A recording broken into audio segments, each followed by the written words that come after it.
Hi, Adam. Good morning. Good morning. Morning. Yep, I can hear you now. Good morning, everybody, and welcome to the ordinary council meeting of Tuesday, the 22nd of July, 2025. Attendances, apologies, and approved leave of absence. We have apologies from Councillor Luke Skender, apologies from Councillor Vanderloo. Declarations of interest. We have a declaration from Councillor Dudley Maslin on item 7.4.1, the extension of the temporary road closure at Ania Place. The nature of the councillor's interest is impartiality, and the extent of the interest is the Councillor Dudley Maslin is the chair of the Incorporated Community Group, the heritage group out there at the jetty. So it's purely impartiality, and Councillor Maslin may stay and take part in the vote. Public question time. Oh, welcome. Sorry, people. Welcome to the public we have in the room. Welcome to the police that are here, and we have reps from Ngala and the CFS. Welcome, everybody. And Councillor Cottrell is online doing the meeting on Teams. So with that, we're getting back to public questions time. Do we have questions from the public?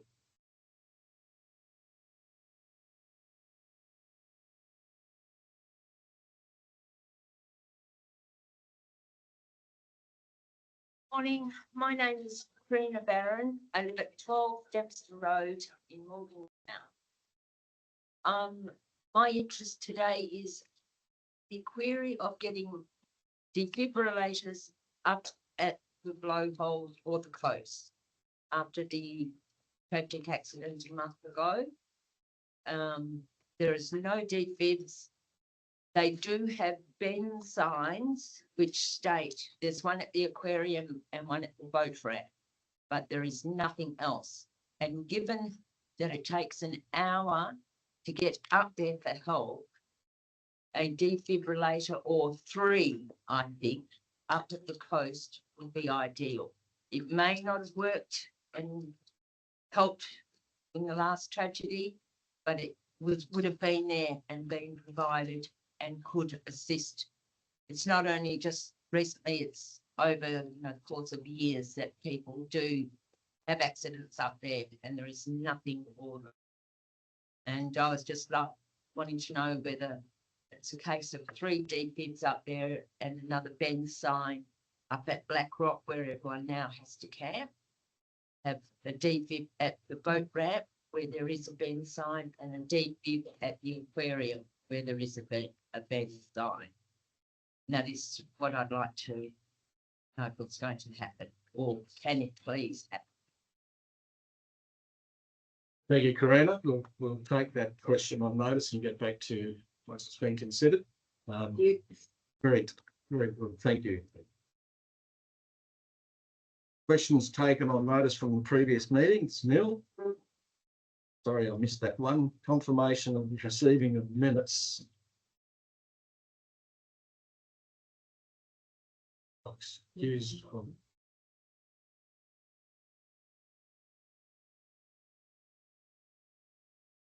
We do have Adam.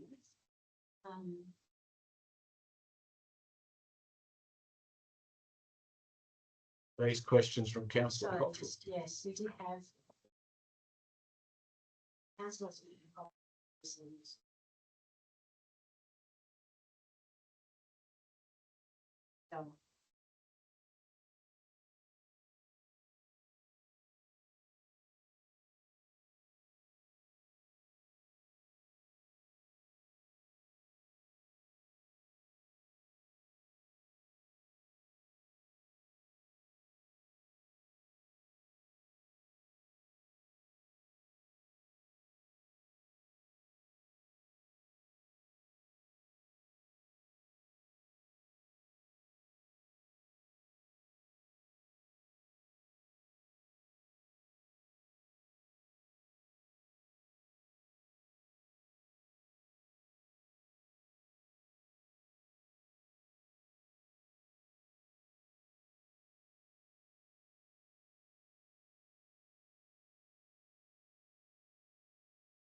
So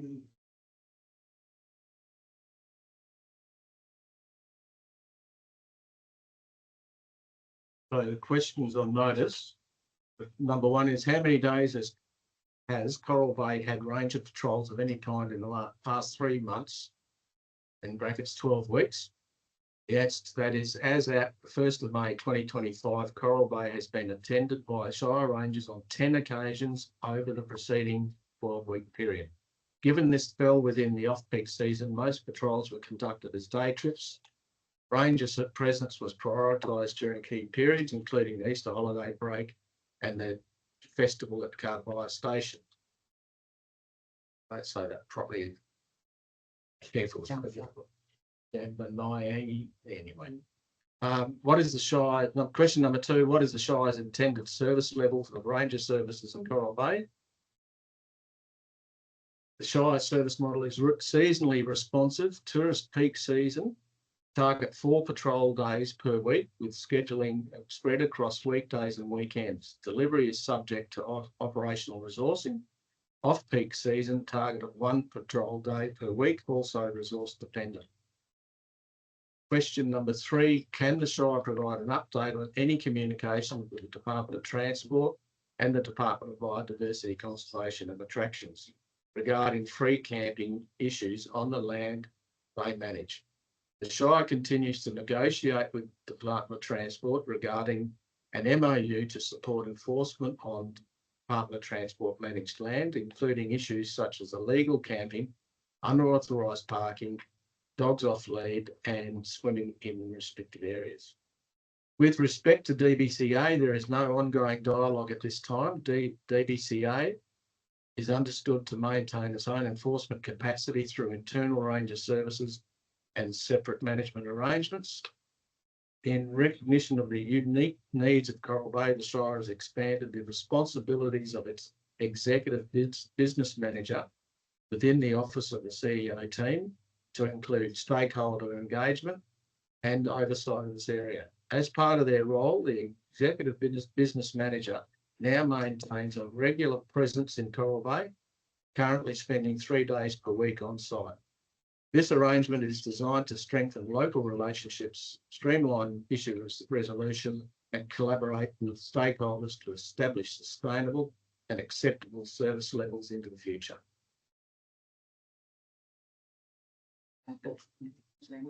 Right. Thank you.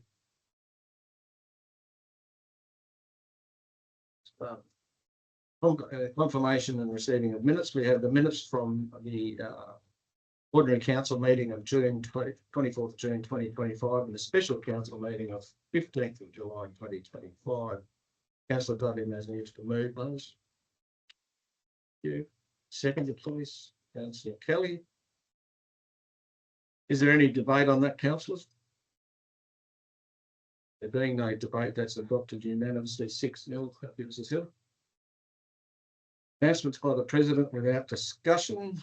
I've given a little note to announce that we have a new camera and mic system and it's direct to the Shire's website. It reduces YouTube interface, significantly improving the screen quality and sound.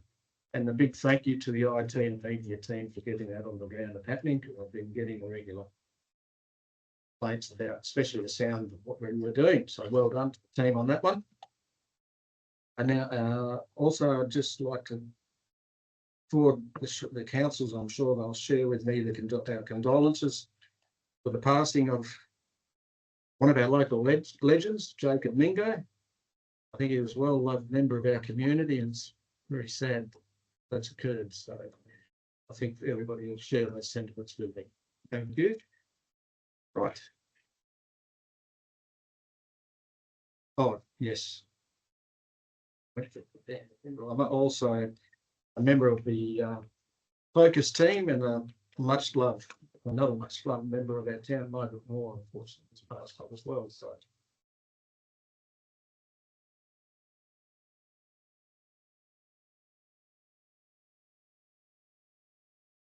no,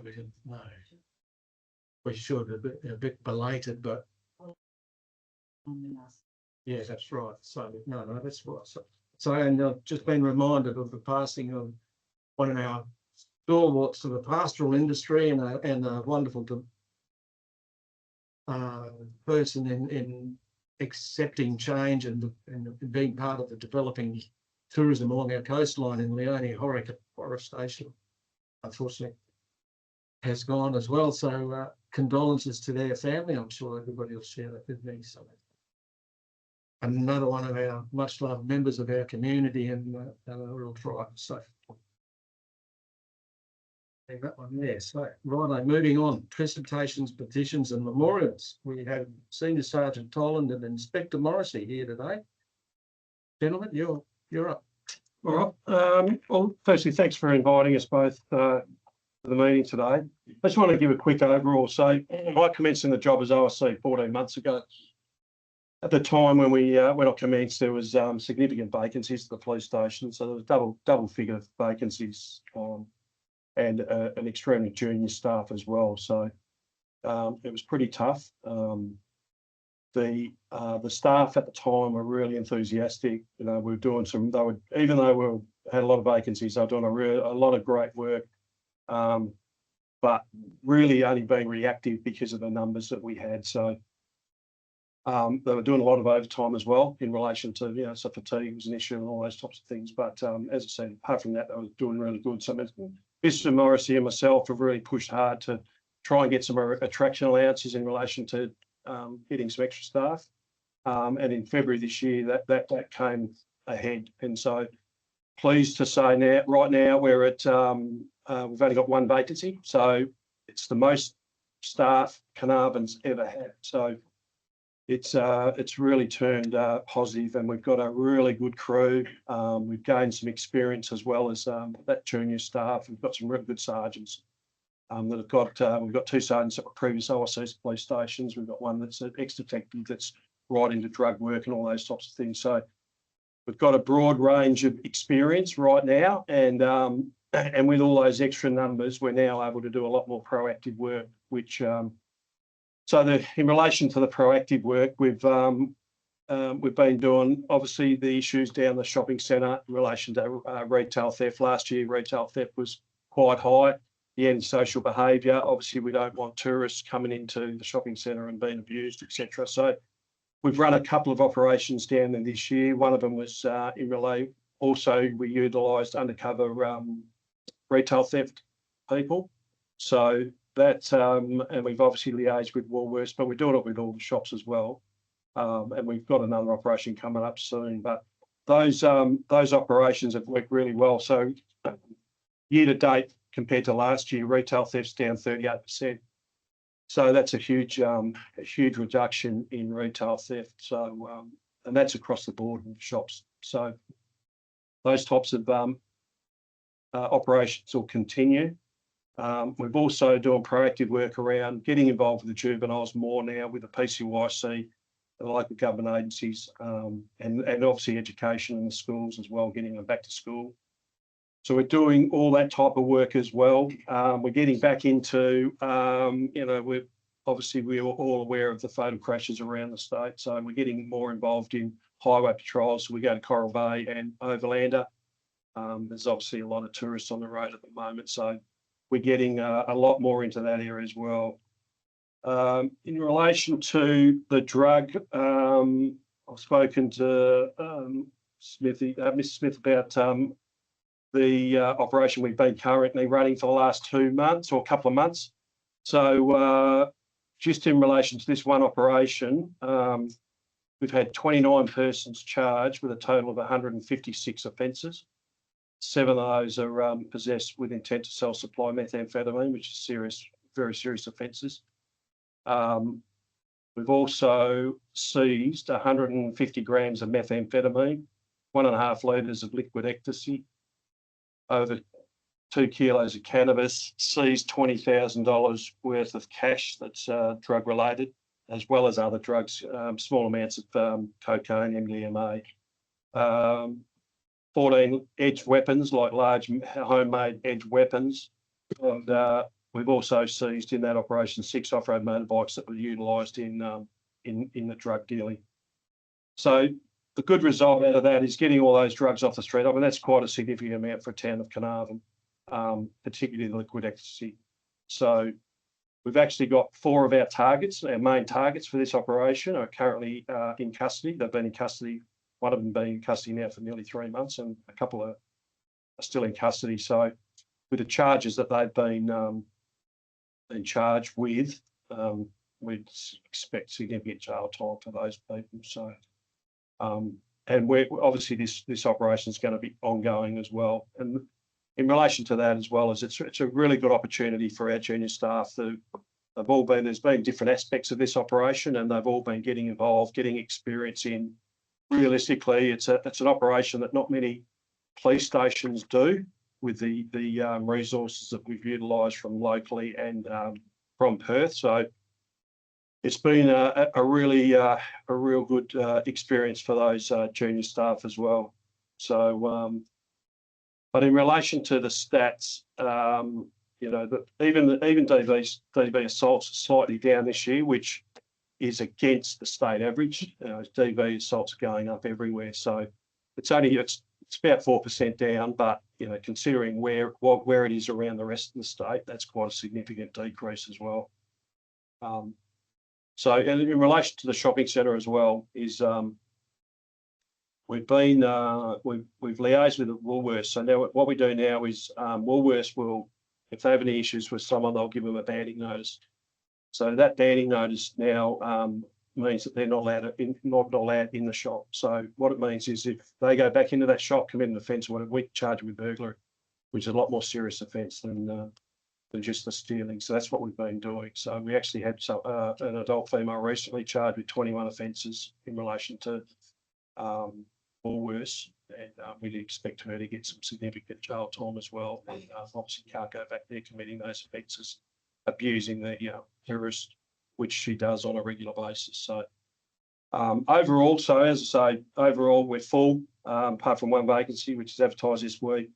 We've got the detectives are also full. So it's all looking really positive going forward. As I said, we're going to be a lot more proactive, a lot more doing operations and targeting the issues that Carnarvon have got. So,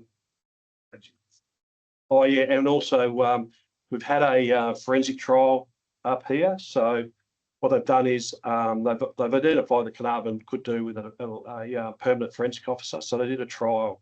So we had a forensic officer coming up every 2 weeks. So they've decided that that's the results they were getting out of the forensic office were better than some of the bigger towns down south. So that's been approved. So in the next couple of weeks, we should be getting the forensic people up here. They've got all their equipment at the station, so we'll have a permanent forensic officer as well at the station, which is a great result, because we get those forensics. Sometimes, you know, when we take our own forensics, we've got some forensic trained officers at Carnarvon, but they just sort of do the basic sort of stuff, whereas these are more highly trained and they get the results a lot quicker than sometimes we're waiting maybe 3 or 4 weeks for a DNA hit or a print hit or whatever. Whereas this is going to be a lot more positive, and we can react to a lot more quicker to the offending. So, any questions or anything? Chair Paul, we get quite a lot of feedback from the community about noise and what we might be able to do in that space as well, particularly loud noise all night, and the response that can tell when the police come because the noise goes off, but then 15 minutes later it's all back up again and it's up for hours, not. Yeah. And we're obviously out in some of our more known areas of town, but equally in houses and things where it's really known, and people are just sort of getting so frustrated. There are different ways that we can try and put in noise if it's ongoing all the time to do noise monitoring. But again, we're sort of toothless tigers. How are you guys sort of dealing with that going on? What we do is obviously we'll attend, but we can serve a noise abatement act, which they do regularly. My property office, I've probably got 10 seize big speakers that they go and seize, and I get rid of them fairly regularly, but there's at least 10 there at the moment. So yeah, so that's what we do. We go there, serve that note, and if we go back, then we'll seize sees their stereos. And as I said, I destroyed probably 20 about a month ago out of the tip of big stereos. So, I mean, we do encourage everyone to call you as much as possible. Is that what we can do? Yeah, absolutely, because we can serve that. As soon as we served it on them, we go back and it's up for more season. That's the only way that it's the issue on the night, so they need to ring several times. Just they need to be aware of limited resources that are at various times of the day and night, and those noise complaints generally everything that comes through our door as far as work is prioritised, and they're quite low on the priority list. So if we're at family violence issues or other sort of jobs, then they'll get to it when they can. But when they get there, his staff are seizing probably a lot, and that's felt, and it's sort of certainly known by the people, because when they rock up the first time, they say, pull your head in, calm down, turn it down, keep down, I will come back and seize it. And some people actually abide by that initial warning. Plenty don't, because the liquor gets hold of them and they just want to keep going up. But it does work, and we are driving that quite hard in the last 12 to 18 months, probably. I've got a question. Congratulations on the work that you guys do in filling in those spots as well. Now, does that mean the extra officers you guys got in town, we don't have to, when we make a phone call, goes to Geraldton, Perth, Carnarvon, would you have that extra person now to answer the phones to the locals? Because I think it gets a lot of frustrated. We had locals got to ring someone and explain where Carnarvon is, 6781, they don't know where it is. Yeah, unfortunately, that's a statewide thing. So that's just not Carnarvon. And you see it in the media a little bit around talking about Carnarvon. That's just a statewide thing that phone calls after hours go to either the regional centre, which is for us is Geraldton, or the PAC in Perth. And that's because the Commissioner doesn't want officers, uniformed staff sitting in the office answering phone calls. You might get, you might have an officer sitting in afternoon shift on a Wednesday and might take 1 or 2 phone calls. And is that good resources? I'd rather him out on the road dealing with the antisocial behaviour down at the shopping centre and stuff like that. So I can totally understand where you're coming from, and it'd be ideal if we could have maybe even a local public servant or doing it, but we've tried that as well, and that's not. But unfortunately, that's a statewide thing that the Commissioner's brought in, because he just doesn't want uniformed staff sitting in the office answering phone calls. So that was brought in about 15 years ago. That changed, and at the moment, when you get all the options after hours, like during the day you get Carnarvon, but on the weekends and business hours you get Carnarvon. Outside that goes, you get options. And the first 3 options will go to Perth, which is we call our PAC, our Police Assistance Centre. If you press option 4, which a lot of people who ring the police regularly now do that because they get Geraldton. Geraldton can't keep up with that. I keep stats every week on the phone calls that we divert out of here, where they get diverted to, and how much impacts business areas elsewhere. There's quite a bit of work and conversation going on they want to take Geraldton out of that conversation, so it'll all go to Perth. It'll all get funneled to Perth. That's a statewide, Australia-wide type business, because far more valuable out the road than in the police station. You open the lines up into the police station, there's 5 lines, and you might only have one person in there looking after something in the lockup. If they're in the lockup, they can't take the phone call.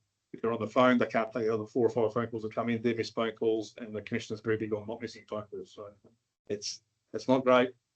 It's not the focus or the customer sort of focus or service that we like to do, but that's reality. That's where it's headed, and that's only going to get worse, not better.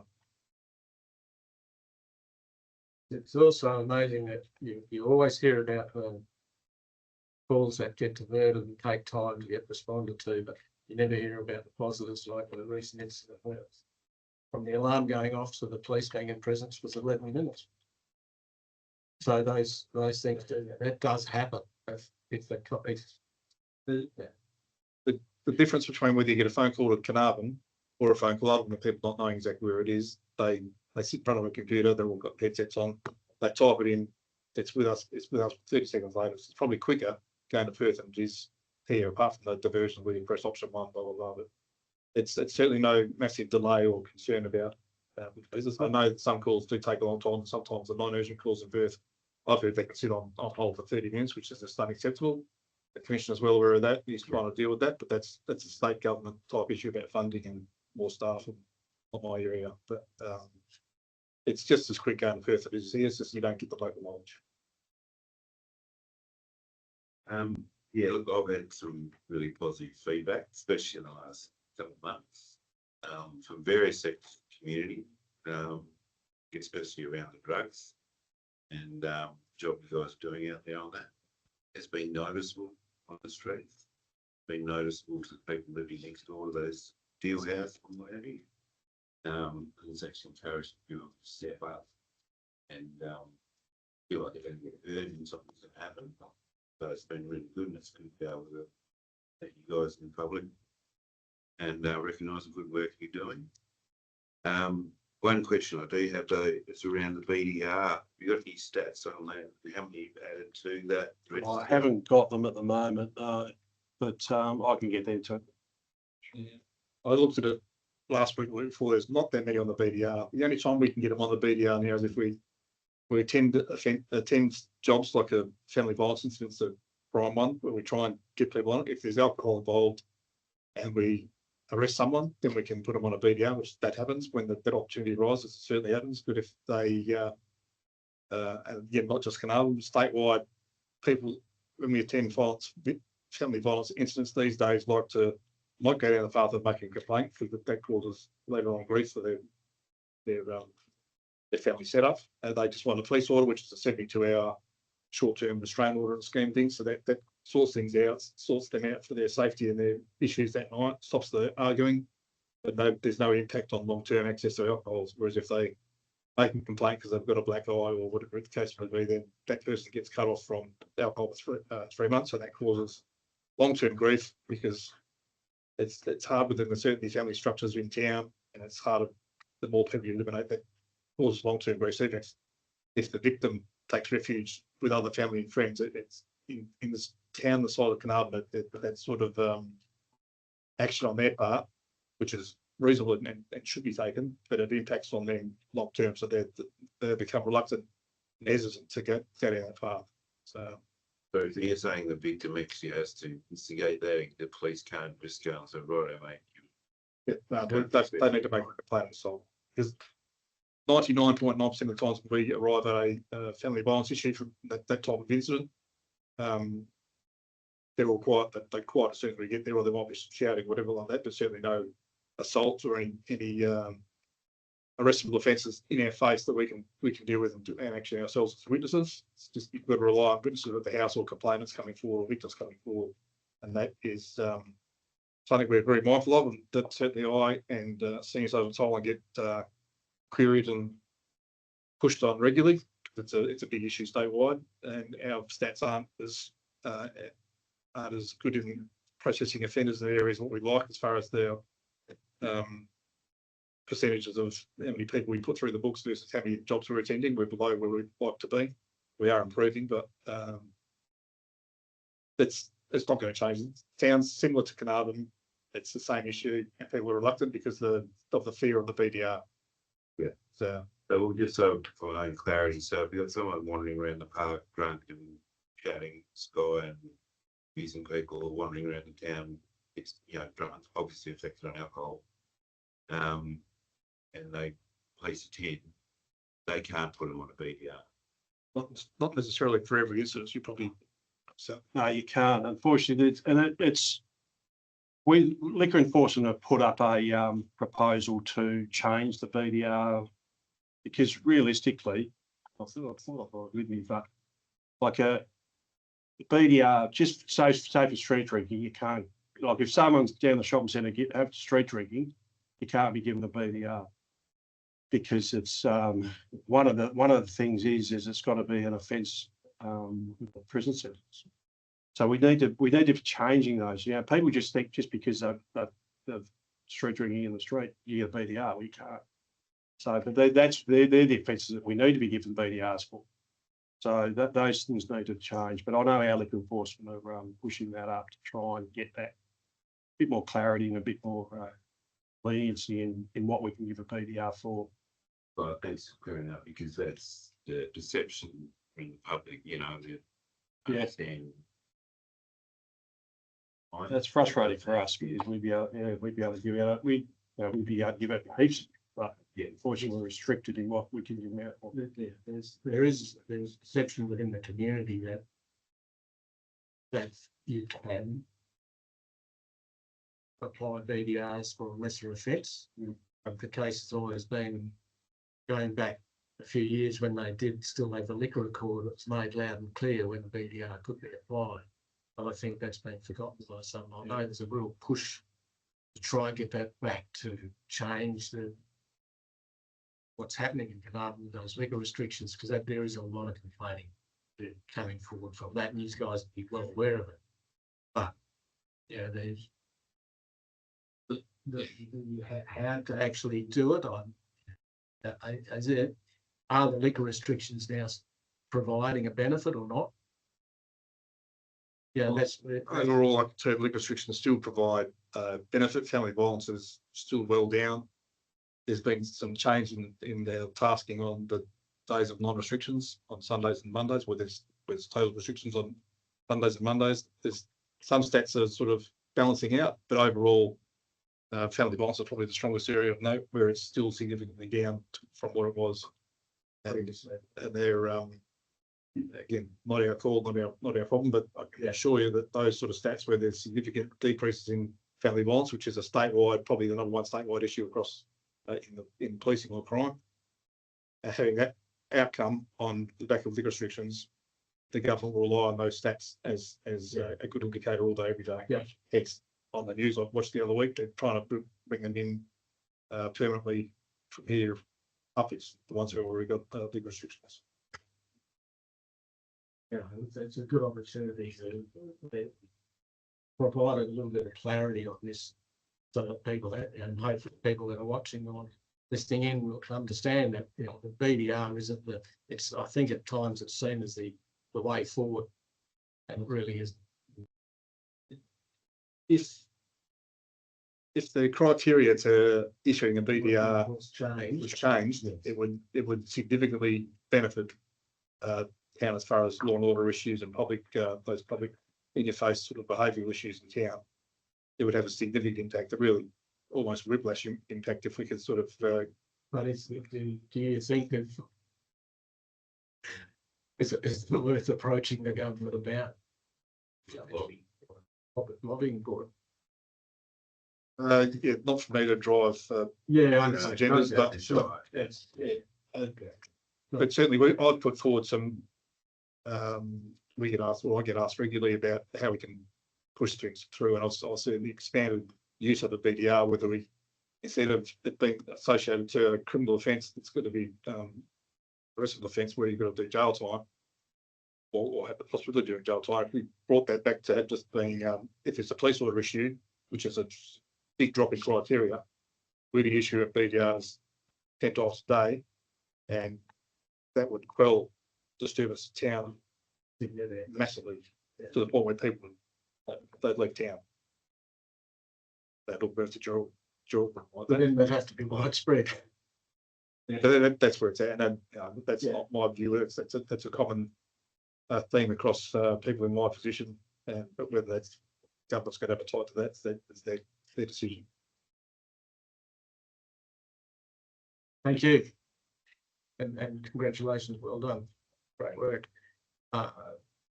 Nothing else you want to add? No other questions from councillors? Thanks, gents. Cheers. Next presentation by Ngala.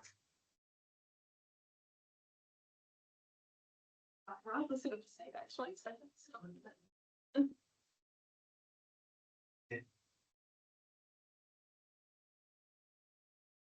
short spot.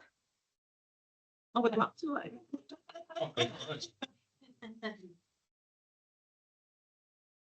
Thank you for the invitation, and I did want to actually congratulate Paul on the drug issue. I think it's actually an amazing results because that's actually one of the largest complex issues that our families deal with at Carnarvon, as I'm sure you're all aware. So my name's Nancy. I am based in Carnarvon, but I oversee the Carnarvon team, and Julia will chat with you guys later and introduce herself. So I'm not sure how much you all know about Ngala, so I'll kind of start from scratch because that's what we were invited to come for. I did want to acknowledge the Yinggarda people from the country that we are on today.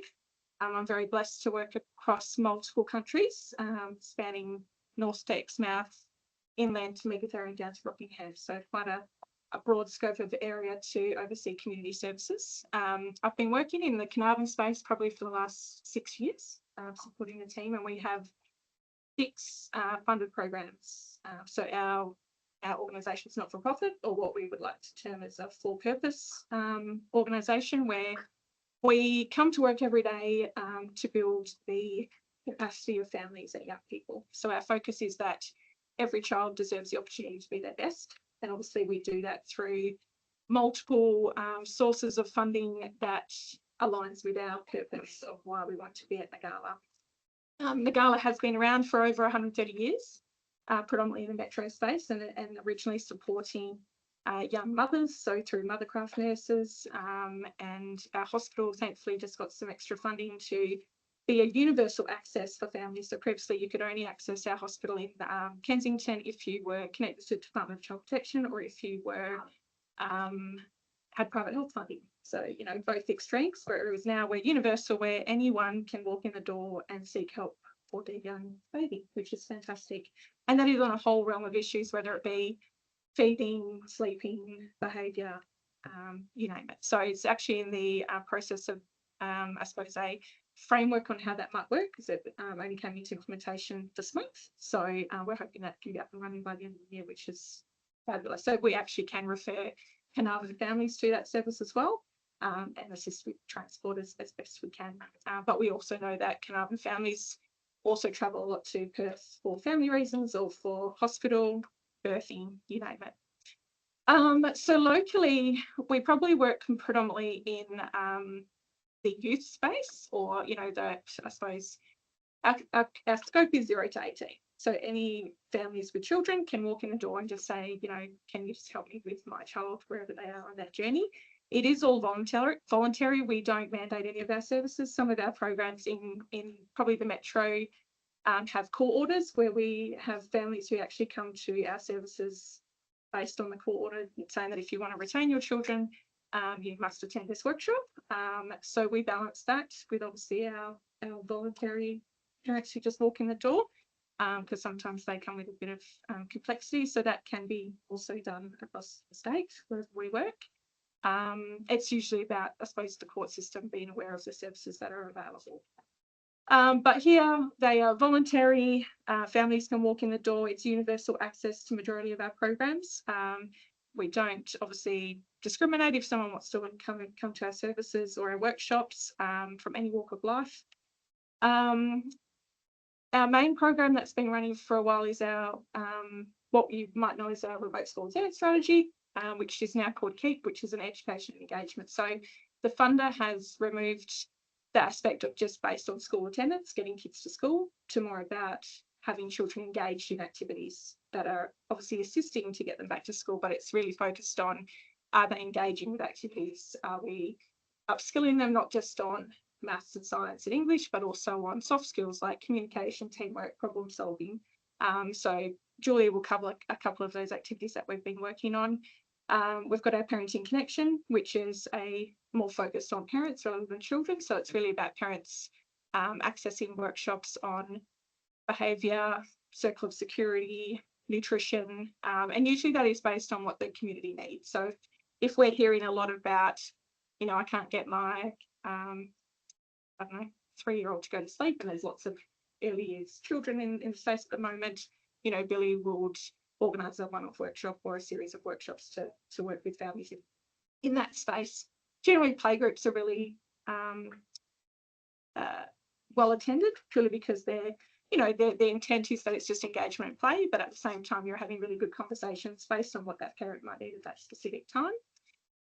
We also have Every Child Every Day, which is focused on that 0 to 5. So we have a lot of interaction with KindyLink, with playgroups, with community people that would just like to increase the, I suppose, the development of young children in that early space to get them ready for school.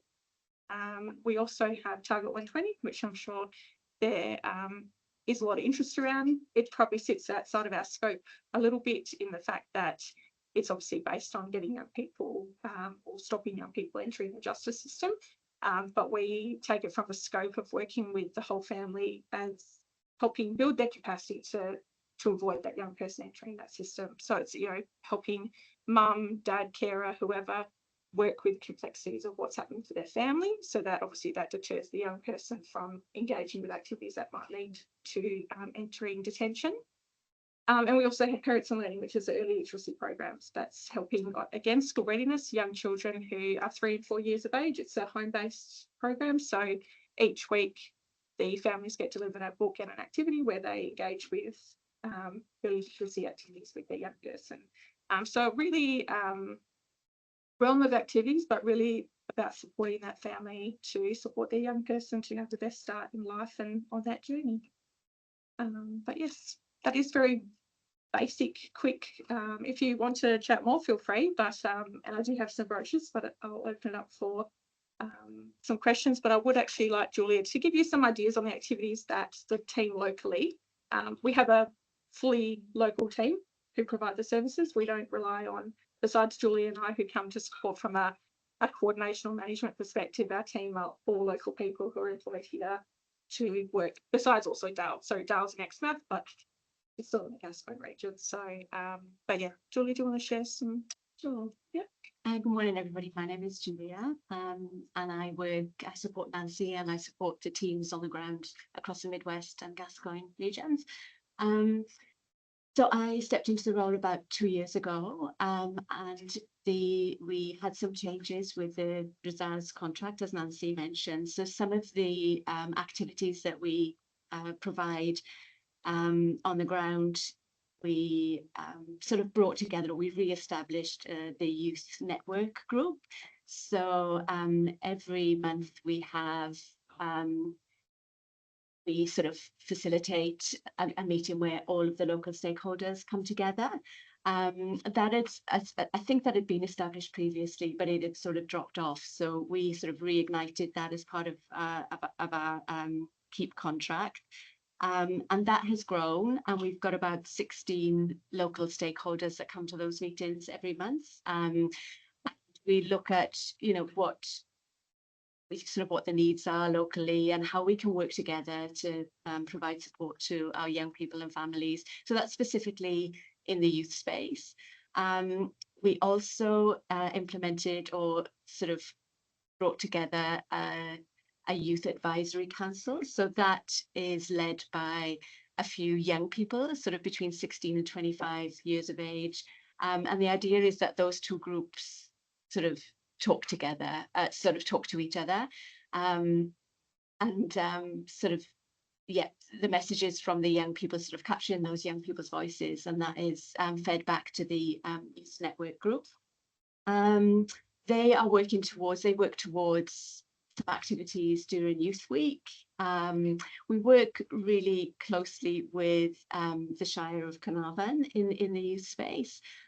We've got a girls group that we run weekly that has been run for possibly, I would say, maybe 18 months, 2 years now.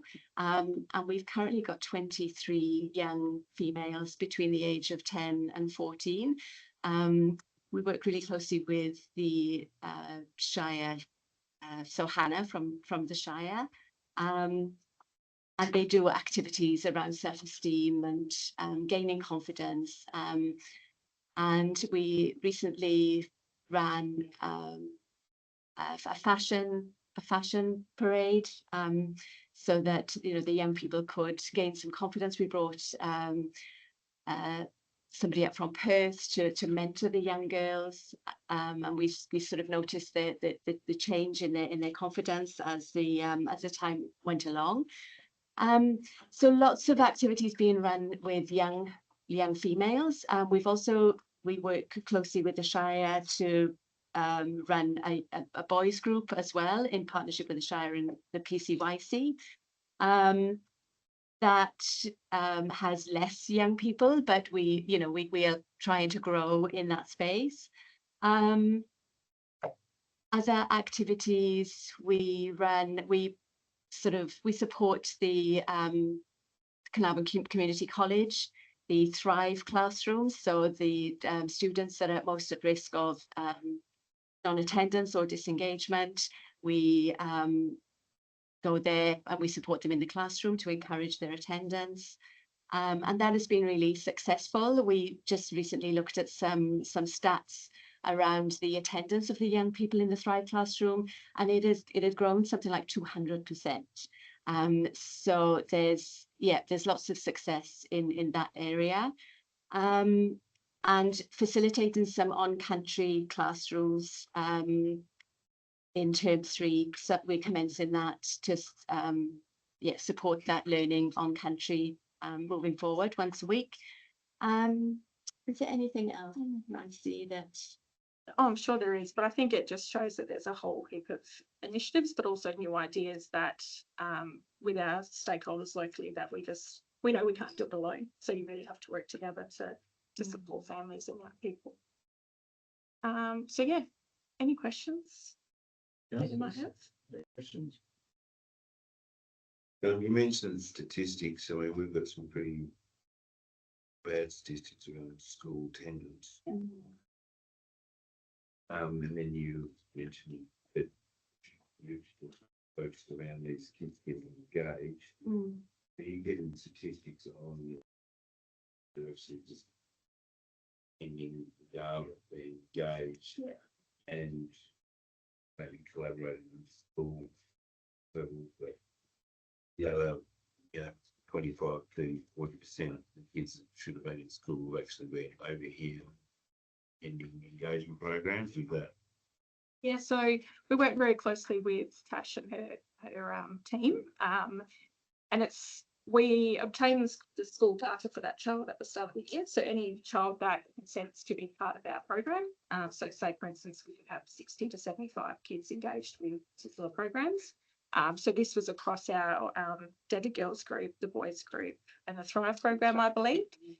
So we look at what their current attendance at school is, and then obviously at the end of that term or into that 6 months is our reporting space.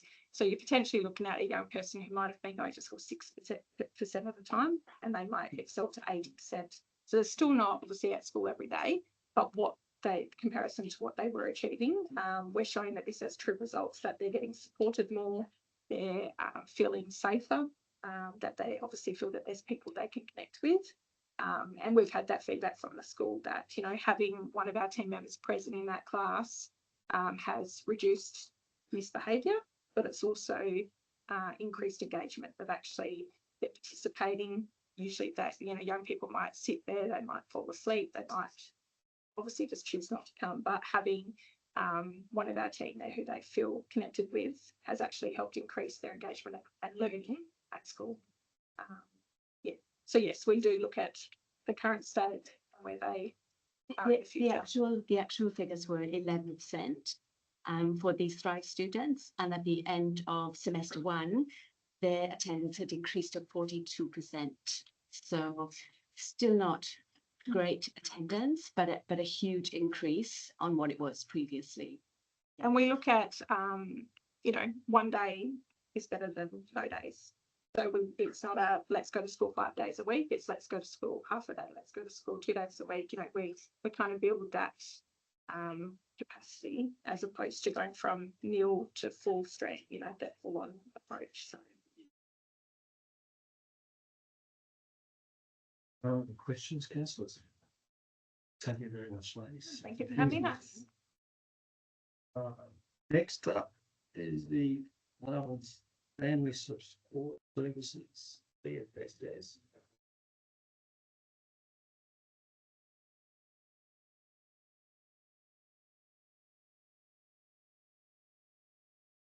President, councillors, thank you very much for this presentation. I'm Dr. Lex Fullerton of the CFSS WA Limited. The company is nationally registered as a charitable institution and a deductible gift recipient for taxation purposes. They can donate with the town and get a tax deduction. We'll throw that money. It has its head office at Lotteries House in Carnarvon and is represented in Perth by its subsidiary Child Focused Safety Services, which is also ACNC registered. CFSS WA Limited administers a number of social services in Carnarvon, including Women's Refuge and Sobering Up Centre.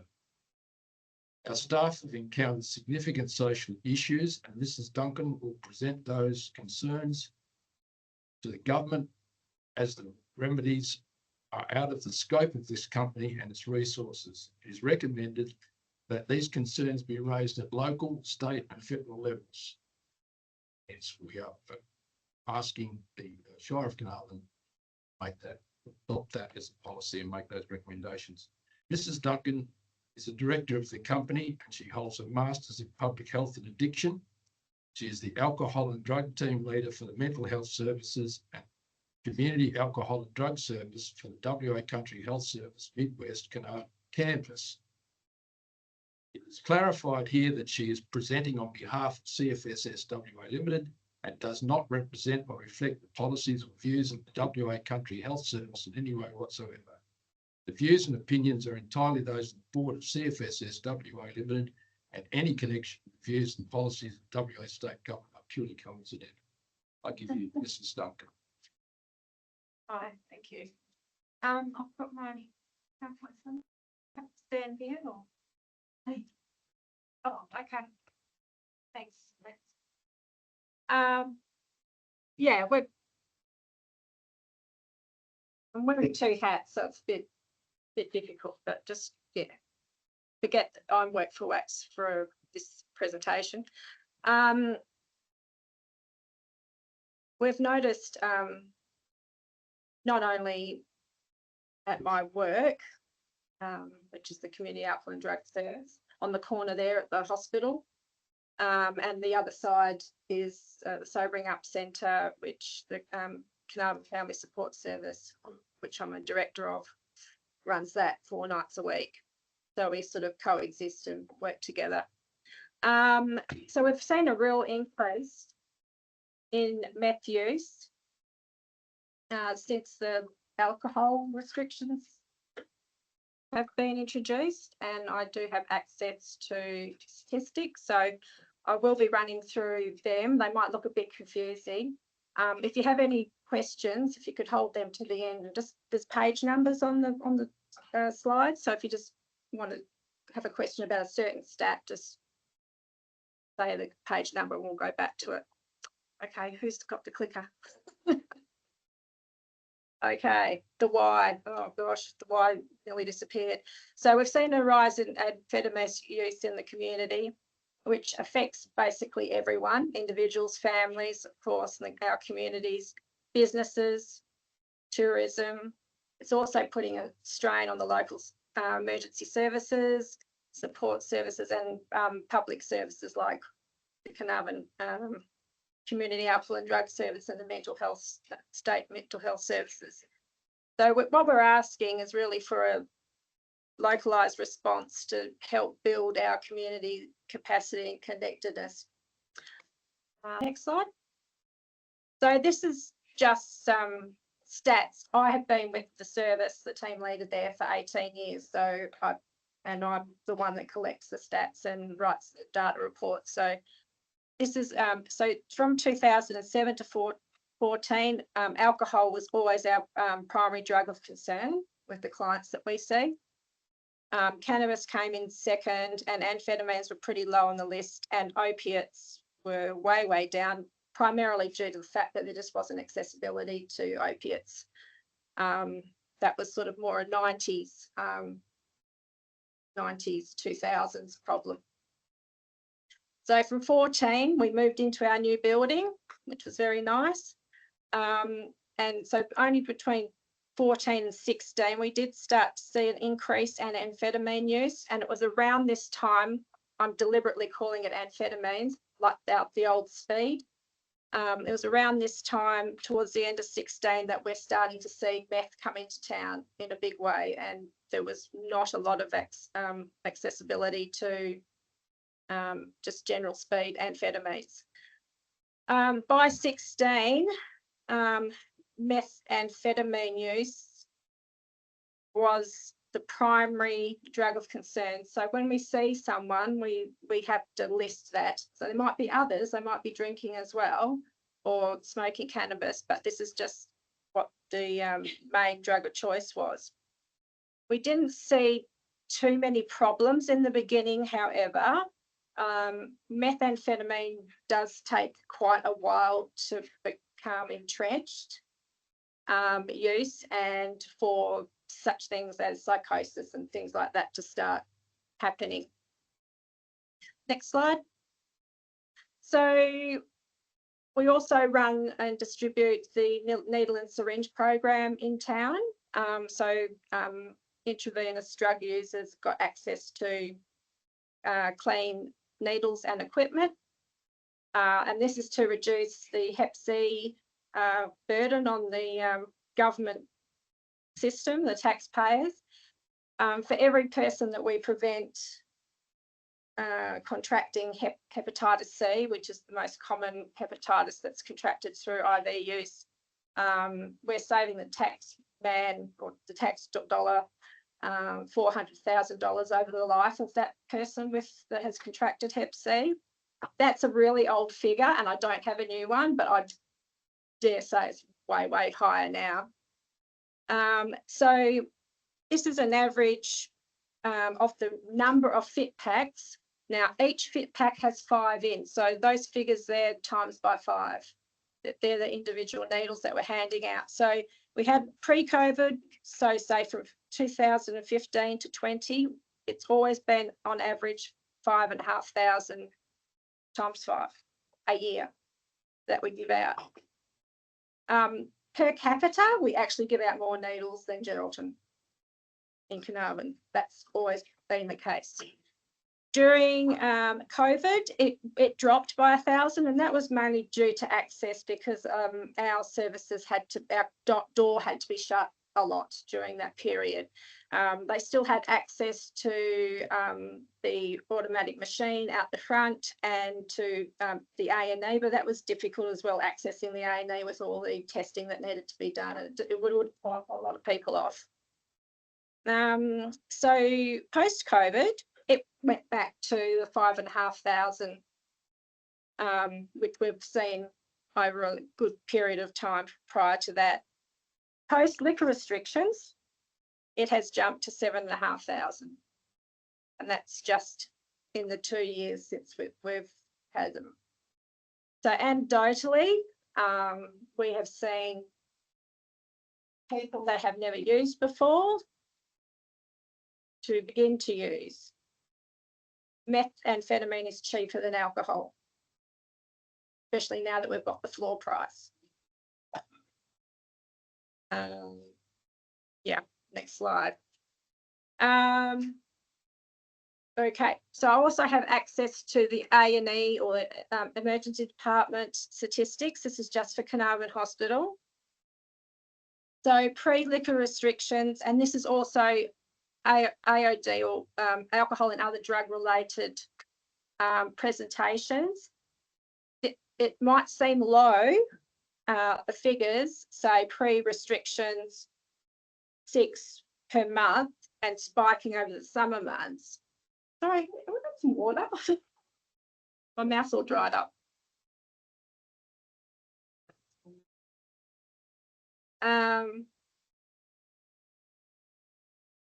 But that is only, so they only code that as alcohol, another drug presentation, if that is the main reason why they're there. So if the police have brought them in and they're totally off their face or whatever, that will get marked down as that.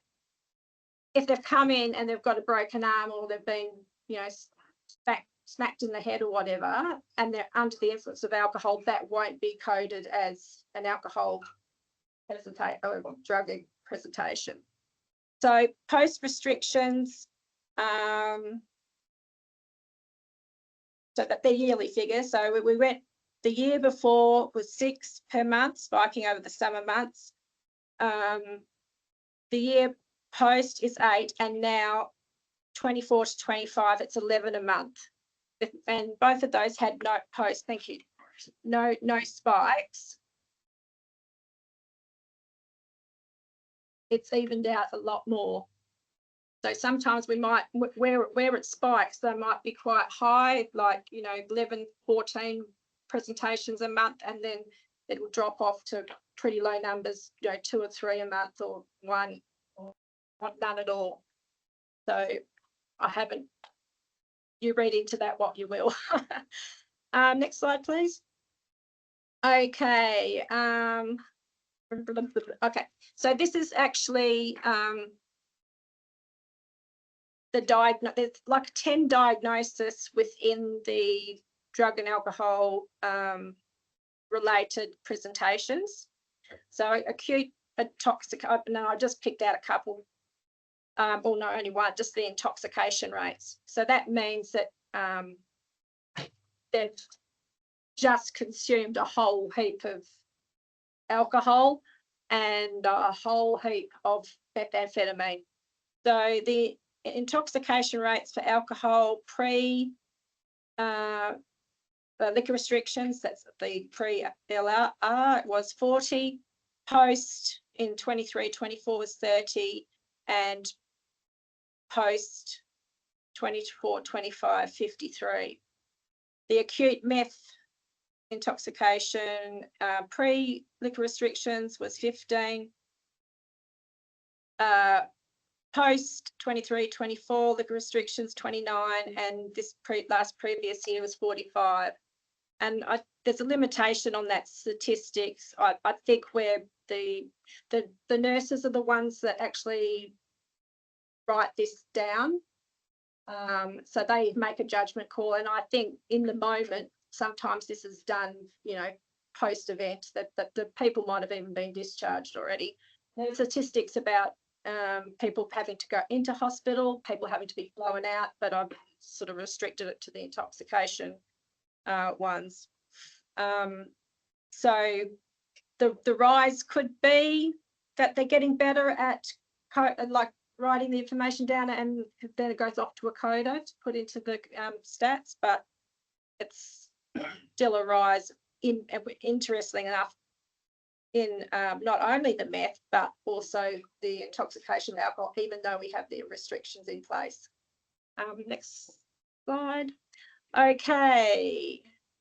This is a bit of demographic. So Indigenous status, it's pretty much the same, whether it's pre or post, 70, 75, 70%. It's always, primarily males historically, but now we see those rates are dropping, which is interesting to me as a statistician. And the age group, I just picked on the 16 to 24 because if there was some sort of localized campaign around meth use, which is basically why we're here, we really would be wanting to target that age group. So that was pretty steady pre and post liquor restrictions, but it's sort of starting to take off. Next slide. Oh, did we do that? Yeah. Yep. Oh, do I have 2 of them? I'm not... Okay. Right. I won't play it because it's like a 5-minute YouTube video, but this rat park is shown everywhere in around addiction and what it actually kind of means. So that's the YouTube link. You just go rat park and on Google and it'll pop up and you can watch it.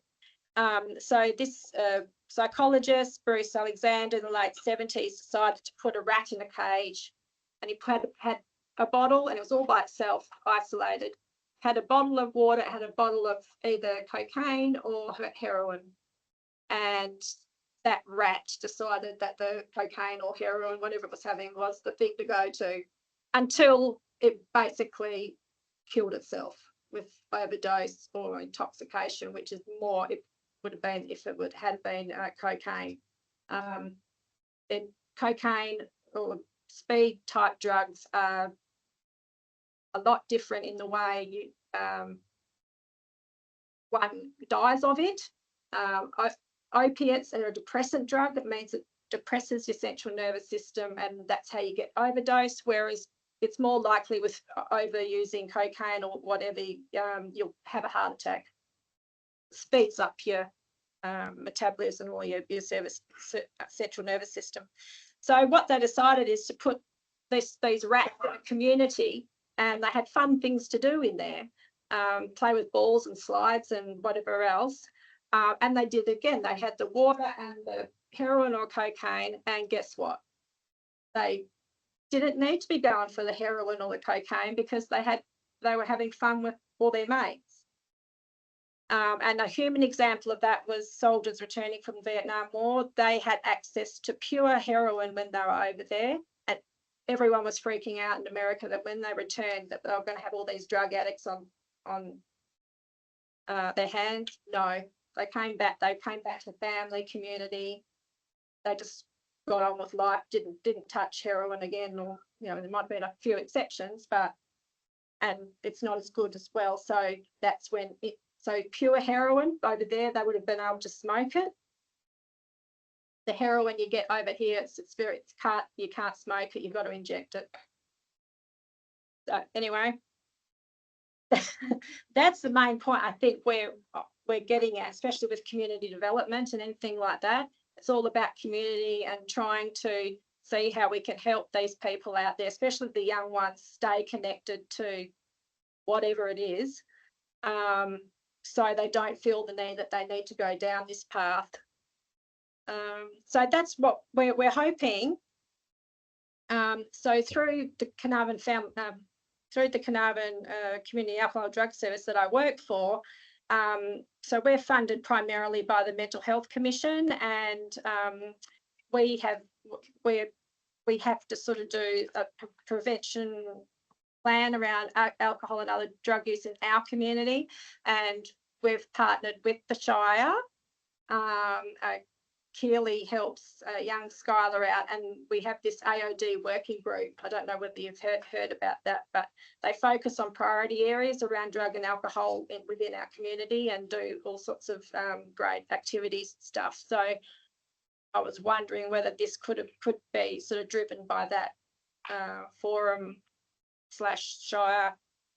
So I don't know if you've, I didn't put the examples up, but have you remembered the ads that come out, like Mary G ads from the Kimberley when she's talking about FASD, and your partner shouldn't drink when your woman's pregnant, and how much impact that has had on FASD. Unfortunately, some of our girls have tended to go to meth because they didn't get the message that it's probably not a good idea to do that, but we're reining that back in. And other, no germs on me. The Pilbara is really, really good at putting these localized ads out. And that's the kind of thing that we're hoping that we could perhaps look at doing here. So yeah, we came up with these slogans: don't mess with meth, and on the gear with no idea. That's trademarked by Carla Tittums. That's a local saying. And obviously our target audiences would, the youth and young adults, schools, educators, parents, and both communities, because it's not just an Aboriginal problem, even though those stats might suggest the ED stats that the rate of Aboriginals is higher there. It's equally so in our non-Indigenous community, particularly in the youth. They're getting in all sorts of trouble and ending up in my office and in prison. Is there another slide? Probably just a thank you. So thanks for having a listen. And as the Carnarvon AOD management group, that's the group I was talking about that works with the Shire, and Keely heads that, or with Skylar. And we have that forum has formed a local drug action team which has access to money, and that's an Australia-wide organisation. And of course, given that we're the ideas people, the Carnarvon Family Support would be happy to stamp up some seed money if it was all possible, but we just don't have the capacity to drive it. Either from the Carnarvon Community Drug Service Team. It's not how we would not be allowed to do this. We're very strictly bound by Mental Health Commission and state government. That if they're doing media campaigns, it's a statewide campaign. We don't get a say in what that looks like, and it's certainly not localised. And you know, Lotteries West's always a good one to go to, and Leichhardt if they want to get community minded and things like that. But anyway, I think that's it. Thank you. Thank you. Are there any questions, councillors? Well, I'd like to congratulate Mrs. Duncan on her presentation. Certainly the best presentation we've had today, and it seems to me to purvey a contrary statistics to some of the ones we are hearing about to justify things in the town. But the fundamentals come through from all the presentations today. These organisations from the police down are under-resourced and under-supported. And there is a difference between the resourcing and the supporting. Resourcing gets the finances, having enough troops on the ground, I would suggest simplistically. Supporting is more on the line you mentioned just in your closings, and there's plenty of other demonstrations during the presentation today, that it's the one size fits all. Most of these things, and I'm afraid we're all regional people, we see it every day in our lives where the fundamentals, whether it's gun licenses, whether it's whatever the emotional issue is in the press at the time, nationally or otherwise, it's defined from the city limits, and they don't necessarily fit where the problems are or where the issues are or where the necessity is. And it's just that message is coming through loud and clear in the 4 presentations we've had today. I mean, everyone in those organisations, the police, yourself, are doing a terrific job under their circumstances. But it's under reserve. So I'll just go to the police one, for example. And he mentioned 15 years ago, we tried putting civvies, for want of a better description, into answering the phones. It's not tying up police officers. It's just someone paid, like a clerk in any organisation, to answer the phone, for crying out loud. And they can say it goes through and everything else, but when you pick up the phone and ring it and there's something happening, you want it to happen. So I'm just using those as examples, you know, that you're under-resourced and you're under-supported. And I think that presentation is excellent. The work that you've done there, the statistics, I think you've done a really good job on those, because they don't show, they're not trying to justify a situation, that just as they are. And I read it as that. So thanks very much, Mr. President, for allowing me to make a comment. Thank you. I think I put there they're unauthorised or unpublished. It means if they could stay in these 4 walls, it'd be great. Yeah. Like, honestly, we cannot even, we've got all the stats for the needle and syringe program, and we get a ministerial. Can I just stop you right there? Yeah. We've got, this is live, the live talk. You'll probably be shot when you go outside, but don't worry. We did let you know that it was live stream. Yeah. Oh yeah, no, sorry, I forgot. Yes. Sorry. So it's, That's all right, I won't say anymore. It has been live streamed. It's a great presentation. Thank you. Yeah, just one, on page 5, the AOD stats. Yeah. Can you explain, in terms of the stats that we generally see, are they defined by alcohol or drug, or is it just one stat and it's a ticker box? It's not saying that it's either alcohol or drugs, it's an AOD. Is that how it's I think I stated? specified between the alcohol and methamphetamine. Well, that's then, So we do get that information. Yeah, they have said what drug was involved. We just use that AOD term, and you know, alcohol's a drug too. So yeah, but yeah, but they will spec the A&E stats. I'll specify which drug it is. In the cannabis, but that's unlikely to end you up in A&E. yeah.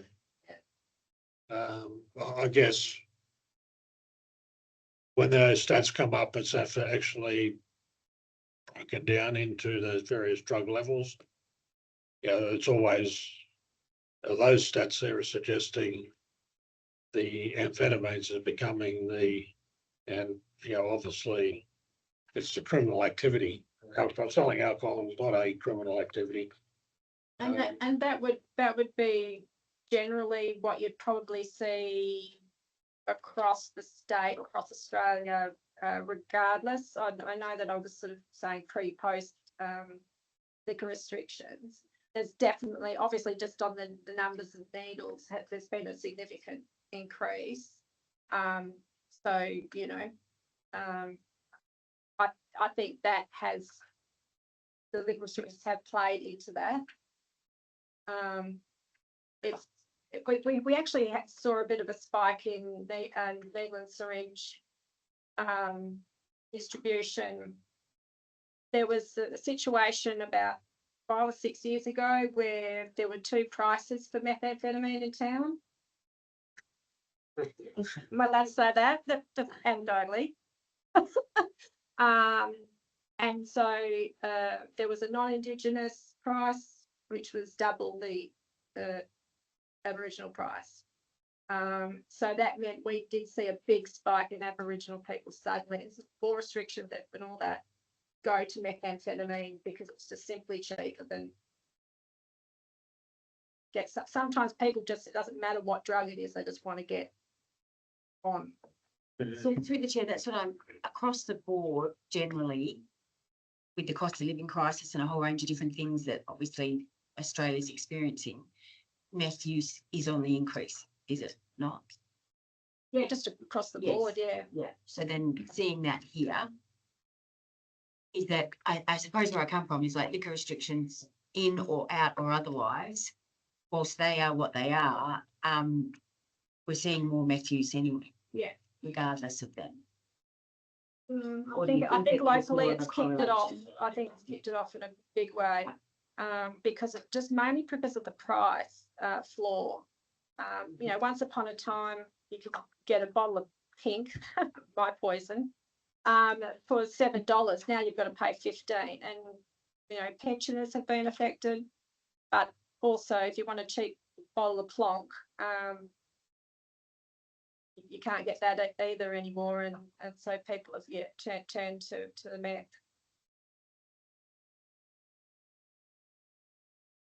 I mean, these restrictions were brought in with no consultation.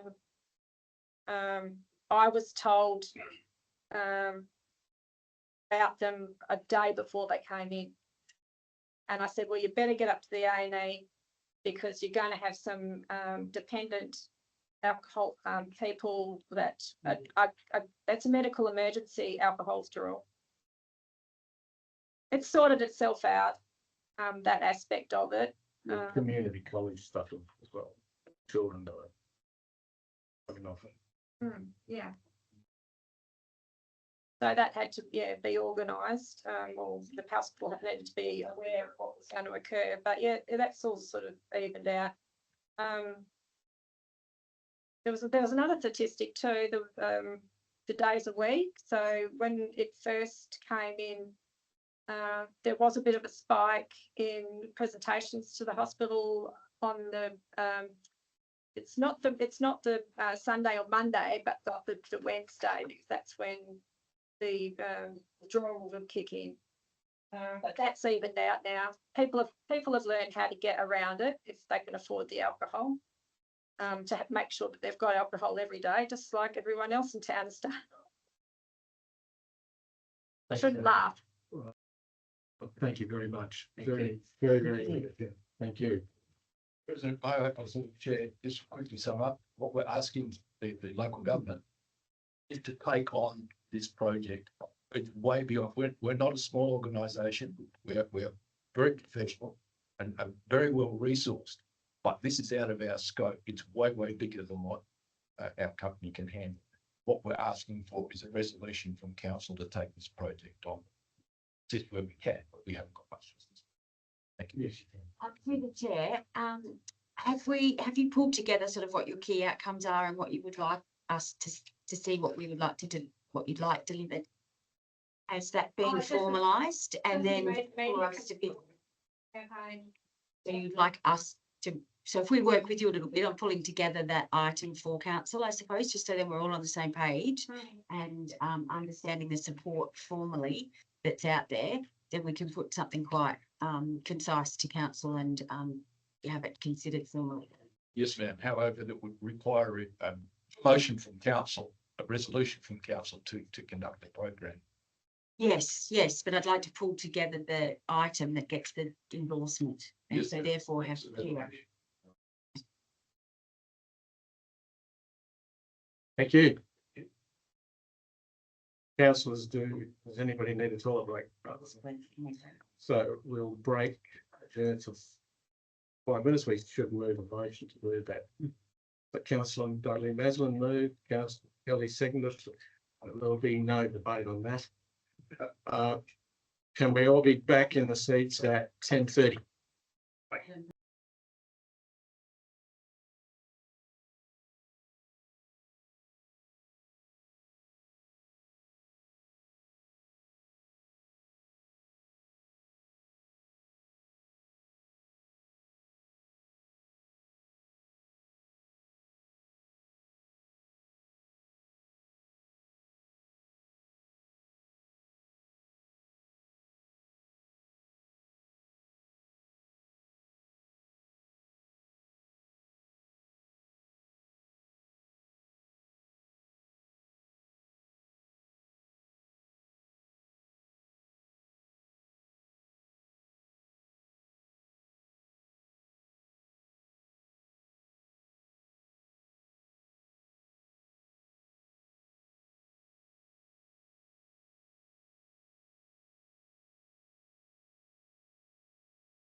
I'd like to move that we take into the meeting. Thank you, Councillor Kelly.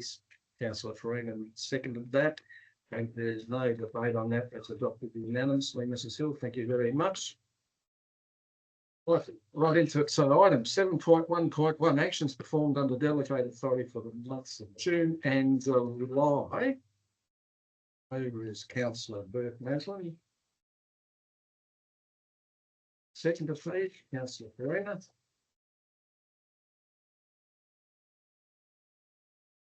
Councillors, is there any debate on this item? There being no debate, that's adopted unanimously. Thank you, Ms Hill. 6 million. Item 7.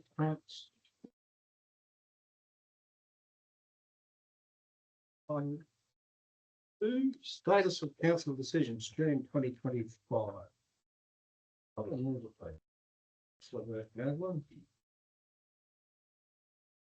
Second, please, councillor Brown. Councillors, is there any debate or questions?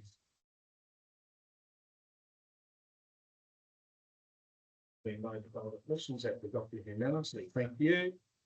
Item 7.1.3, the annual review of the Shire of Carnarvon Delegation Register. Councillor Kelly, you are in that item.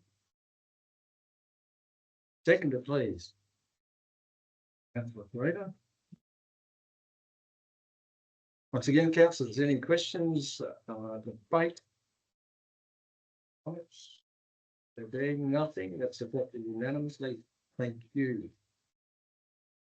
Item 7.1.4. Of the annual rate write-off, councillors, this is by absolute majority of councillors. Do I believe it? Please. Councillor Kelly, thank you. Councillor Maslin, second.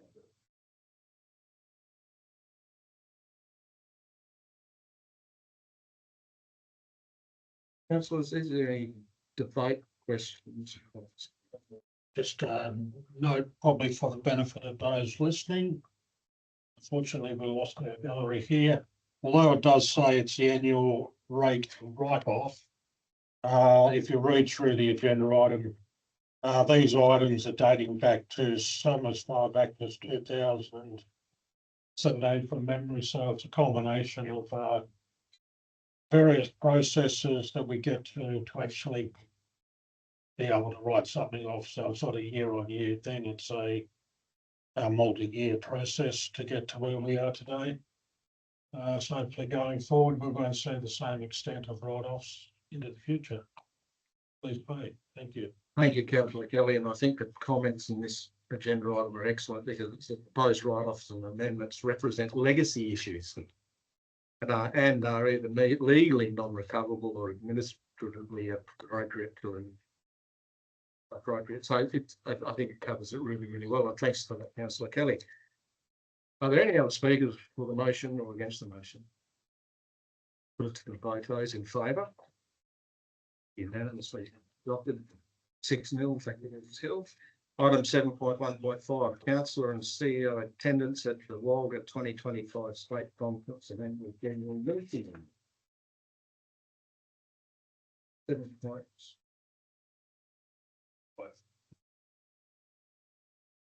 Annual rate write-off of 7.1.5. Is it one? Yeah. 7.15 councillor CEO attendance. Yeah. Yeah. Okay. I'll move. Thank you, councillor Maslin. Lovely Maslin. Second, please. Councillor Kelly. Councillors, is there any debate? Just a clarification, so on the officer's recommendation, who would his names inserted in the tender? Sorry, You've got you've got no on there. Oh, right. We did put in from last meeting that there was on the thing that says that the Oh, CEO yeah, Barry yeah, and yeah. Ed is. Okay, that's all right. At the information there. Yeah. That's what I thought. Yeah. Both. Well done, you haven't updated. Save it, so trees. Well done. Okay. Councillor Maslin, lovely Maslin, you moved that? I did. And councillor Kelly, you seconded that? Yeah. Councillors, is there any debate? Being no debate, that's adopted unanimously. Thank you. Item 7.1.6, minutes of the Gascoyne Country Zone meeting. The officer's recommendation is to receive those minutes. Move it, please. Councillor Kelly. Second, Councillor Farina. Councillors, is there any debate on this item? Being no debate, that's adopted unanimously. Thank you. Mrs Hill, 6-0. Item 7.1.7, minutes of the Gascoyne Regional Roadwork meeting 20th of June 2025. Receive those minutes. Councillors, over please. Councillor.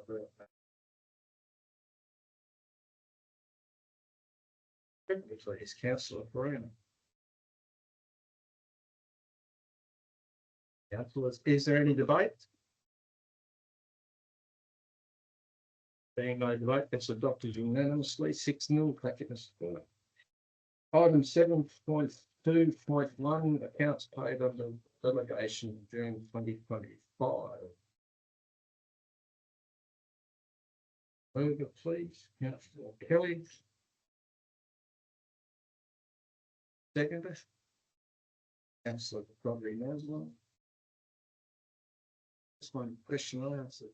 Question.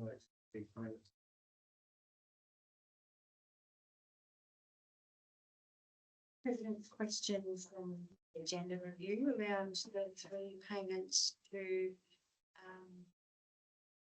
immigration. No, it was the Building No. construction. it was the ones that were there were 3 payments. Termination. Termination. Oh, it was the descriptions. It was the description. So Sarah explained that when they've done the adjustment in the cells, it's carried the wrong thing over when they merged it over. So they were for ordinary payments. And it was updated in the final schedule that we sent you. Yeah. So there was clarification. There'd been a misprint and the termination had carried over in the copy and paste and in the schedules that have been republished and the updated schedules that came to you, that's been clarified and reviewed. So that's been removed. It wasn't all termination.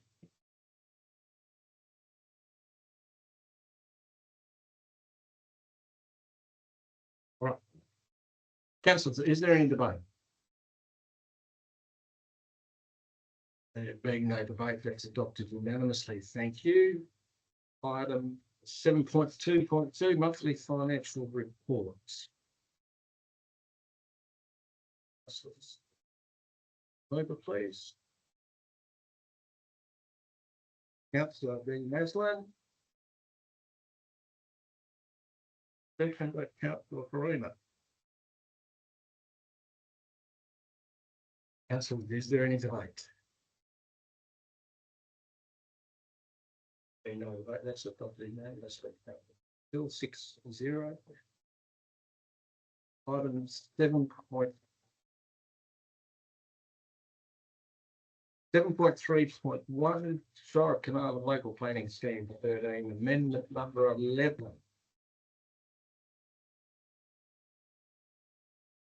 I'd have to move it, please. Councillor Farina.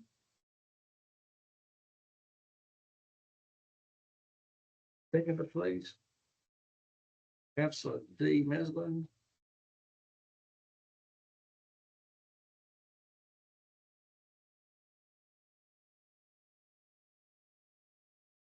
Is there any debate, councillors? Question. In regards to this proposed scheme amendment going forward, will that result in a diversion of the public access road around, or will still continue through tourism precinct? Through the chair, on page 45. Yeah, got it. We took on board the questions that were raised at the general briefing, and it says in there that how the proposed amendment affect the road, and so no, it does not alter any existing access arrangements. And so the road remains in place as it has done to date. And the landowner will continue to have no right to build or obstruct within the road reserve, regardless of the zone applied. And furthermore was the conversation around the wayside, Yeah, and that's there as yeah, well. I've heard that one. Yeah, I've got that. Good. Oh, yes, agreed. Thank Thank you. you. Right. Aside from that, councillors, is there any debate? There being no debate, that's adopted unanimously, Mr. Silk, 6-0. Item 7.3.2, Shire of Carnarvon Local Planning Stand 13, number 12. Further, please. Councillor Kelly.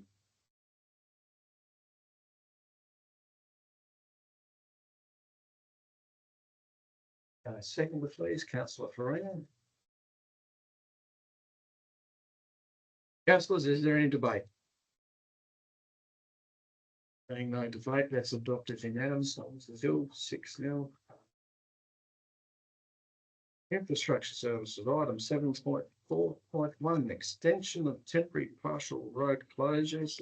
Councillor Dudley Mason said an interest of impartiality in this item. That's no, in fact, Parliament was final. Councillor B. Maslin, moving that motion.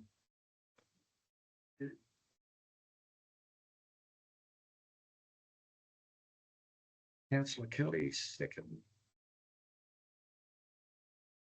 Councillors, is there any debate on that item?